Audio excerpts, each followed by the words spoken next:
Hello, my name is Alex Magana, and this is my presentation on the behavioral consequences of climate change on North American mammalian populations. In this presentation, I'm going to be focusing on the most common overall changes in behavior and the consequences of those changes on mammalian populations.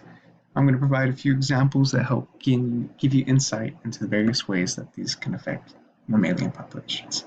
So the two main ways that mammalian populations are being affected is through shifting ranges and disrupted migration. And it's important to note that our selected species are more affected in the short run, less affected in the long run by climate change. This is due to their ability to adapt quickly via reproduction and generation cycles. On the other hand, K-selected species are less affected in the short run due to natural resiliency, but the natural resiliency does not support them in the long run. A great example of how shifting ranges are a consequence of climate change is the American pika.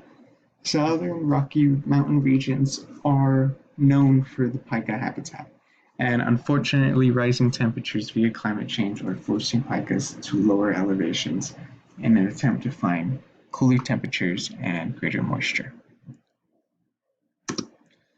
Another example of behavioral changes induced via climate change is migrational changes in the humpback whale. Now, some humpback populations have been studied to completely alter their winter migration, and that they decide not to migrate at all and rather stay in Alaska. The leading theory is that this is due to an abundance of herring around Alaska in the recent years. And of course, this abundance of herring is mainly due to climate change. Another example is the shifting life strategies in the American pronghorn. So due to frequent and severe weather effects via climate change, high male mortality rates in pronghorns has forced a change in their life strategy. Essentially, the young male pronghorns are maturing earlier than they normally would through a process known as precocial maturation. Now, the current implications of an overall shorter pronghorn lifespan is unknown, but is definitely a case worth further study. As you may know, white nose syndrome is a prominent problem affecting bats throughout the country, and climate change is increasing bat susceptibility to such a disease. The Indiana bat is a perfect example of a bat that hibernates primarily in the Midwest, but unfortunately climate change is forcing it to shift its range northeast to areas more greatly affected by the disease-causing fungus, thereby increasing their risk of extinction. A rather interesting case of the effects that climate change can have on behavior of different populations is the case of the grizzly or grizzly bear.